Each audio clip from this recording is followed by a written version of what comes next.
Hey Crown Content Publications followers, viewers, and supporters, thank you for clicking on my video to see what it is I have to say to you guys again today. If you're new to my channel, go ahead and subscribe. This is the Crown Content Publications YouTube channel where publishing and marketing meet. We give business tips, facts, news you can use. We cover different type of video discussion topics.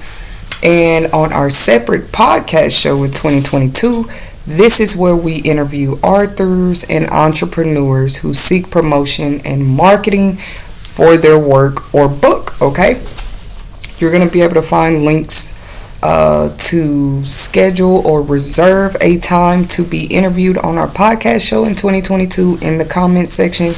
You can also find the link to my website, www.contentcrownpublications.com, in the comment section. Trying to make sure I'm covering everything. The website is where you can learn more about our mission to service authors and freelancers in 2022. We list all of our services at the top of the web page for any of you guys who may be interested.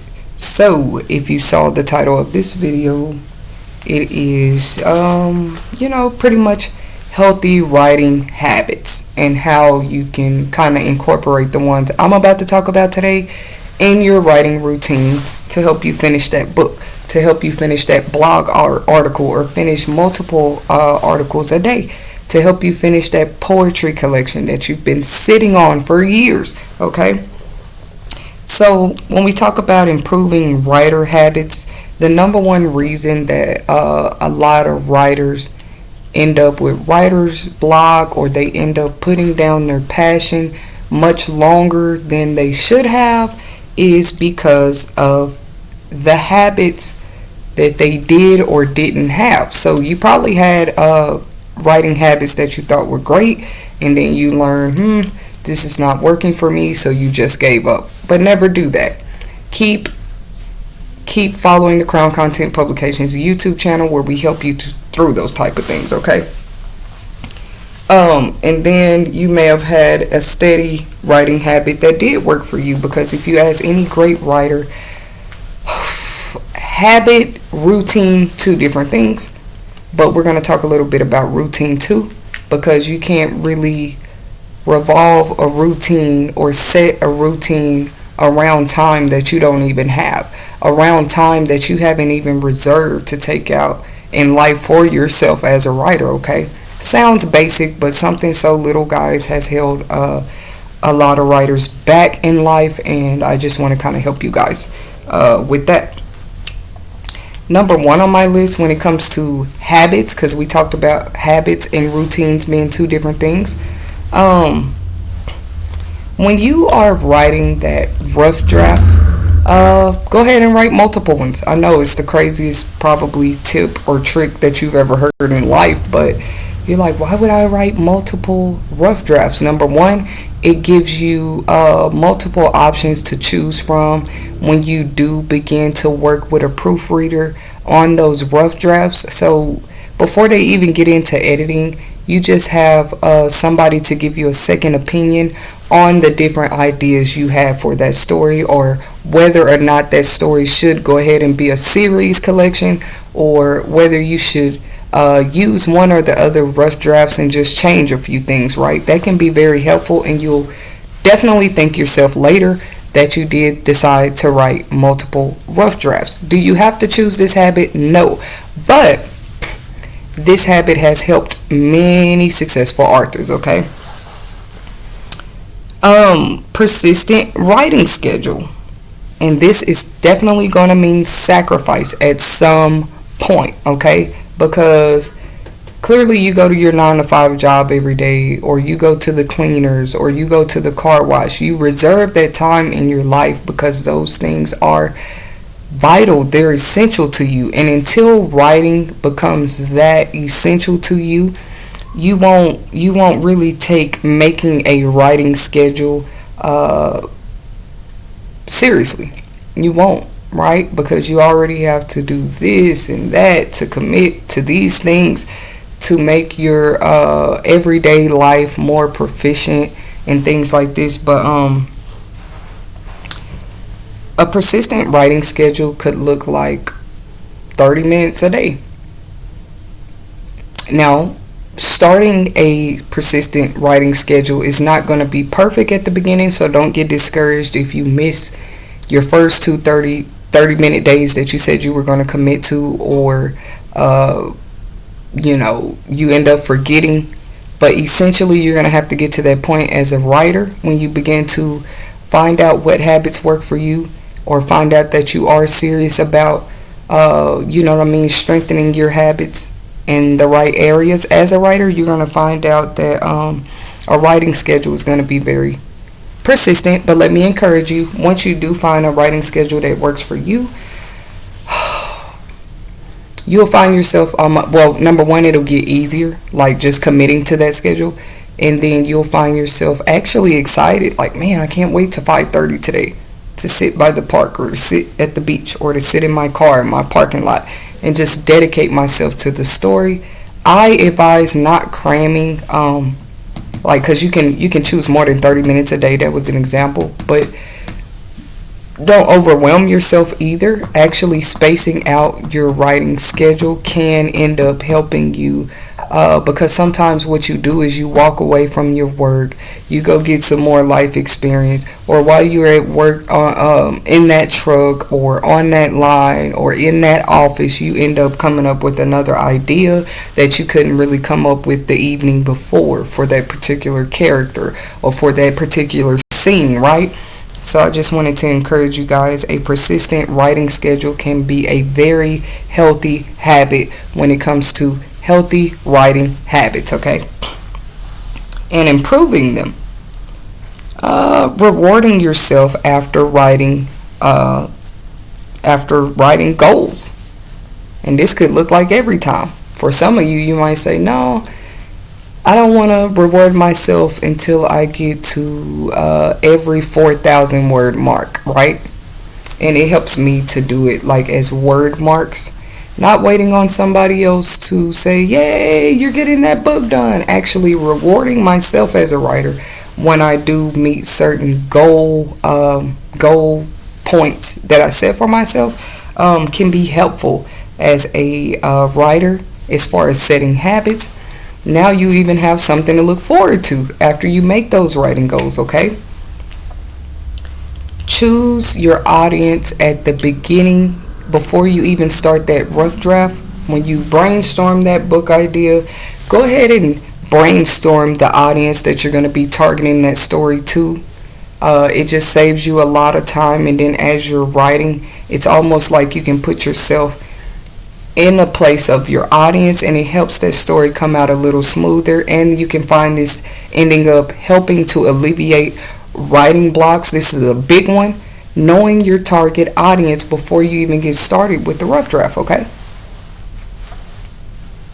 And then you can change the target audience as frequent as you need to. Let's say that, like I just mentioned, you might be at work, you come up with a new idea, or you decide, no, this setting or this plot twist is going to be better right here, right? You might find yourself changing your target audience just because you changed a whole 3 chapters in your book, or you changed the whole genre all of a sudden. But change it as much as you need to.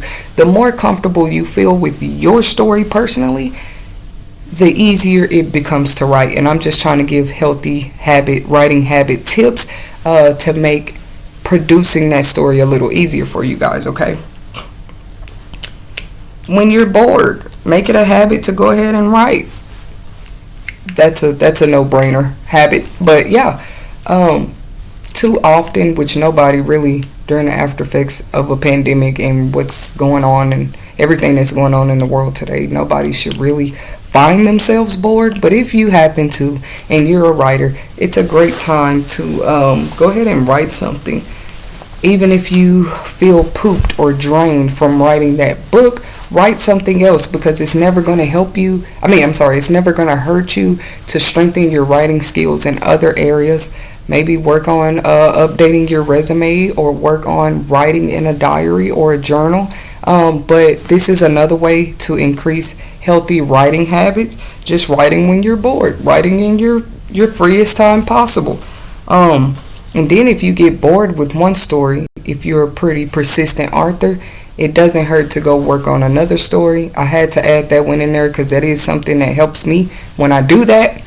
So yes, guys, it's true. Some weeks I am literally working on 3 different books at one time. But do I feel like everybody has the capacity or mind to do that? It doesn't make you any less intelligent than somebody that can, because some people have to work on one task at a time. But this can be a helpful writing habit and help you get multiple books done at a time. The reason I say everybody can't do it is because, it's not easy for everybody to switch from one subject to another subject to another subject and work on different stories like that. But some of us, like me, I already have anxiety. I move around a lot. I always got to be doing something. So it's a healthy habit for me, like, to work on multiple stories at a time, work on multiple manuscripts, or since I'm a publishing services coordinator, I'll stop my own work and just begin to help another author with something they're working on. So that was a big reason why I did start my small business publishing services, offering those services to businesses and authors, because as we know, businesses consist of lots of writing and content too, right? Whether it's business memos or website updates and designs and content, or social media content for another client. Sometimes I just get, overworked with my own work, so helping somebody else with work helps. So yeah, don't ever feel like you can't work on, just make sure it's related to writing when you do get bored with what you're doing, because at the same time, you're breaking yourself free from the boredom, but you're also strengthening your writing skills, and you're not getting too dusty when it comes to your writing capabilities and skills just because you got bored with a project, which could also encourage you. Like, you just writing something else or working on something else could most definitely strengthen your confidence too as a writer when you do get back to working on this story. My another way to improve writing habits is going to be to keep a notebook everywhere you go. Because of the time we live in, you don't even have to have a notebook. It can be a tablet, it can be your phone. Downloading multiple apps like that allow you to write.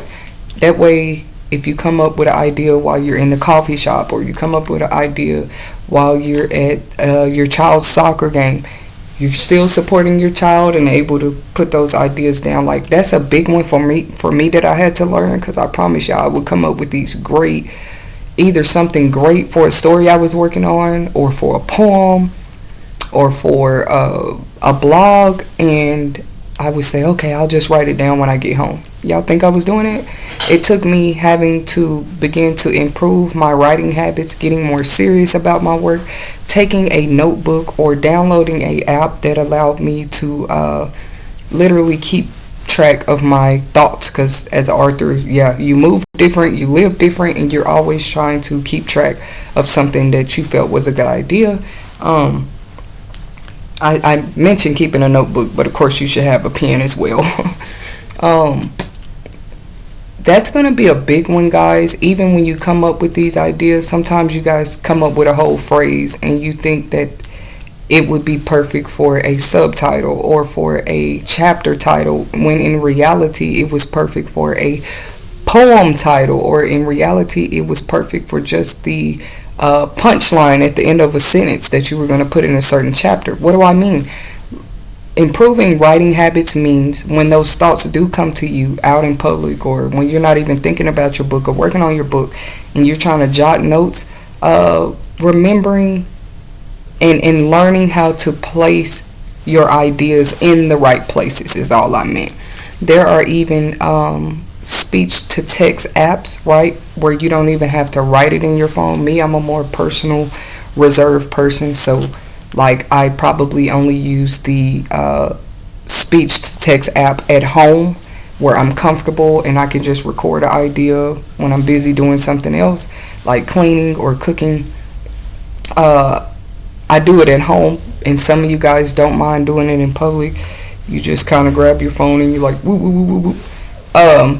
Keeping track of your notes that way. Even a sound recorder, guys, it doesn't have to be, because most phones or tablets and things like this. Do have a sound recorder recording your ideas to yourself, because all of us are different.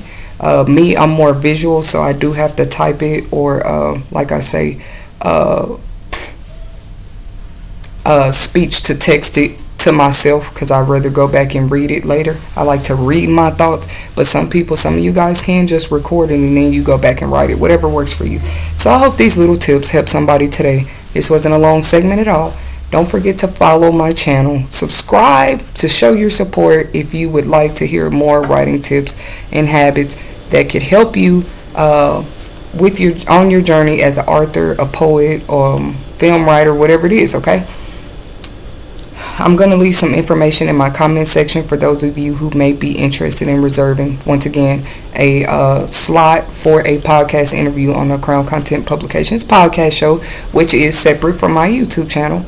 At the same time, this is where we interview authors and entrepreneurs who are looking to promote their work, book, or business, okay?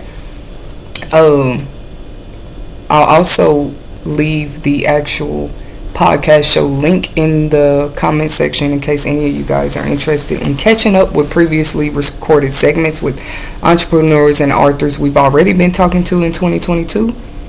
You can find my podcast show, Crown Content Publications, on all major platforms like Spotify, iHeartRadio, I'm sorry, y'all, I cannot think, Apple Radio, pretty much all of them. Just go look up Google Podcasts, look us up, Crown Content Publications. I will leave the link in the comment section. Until next time, thank you guys for your support.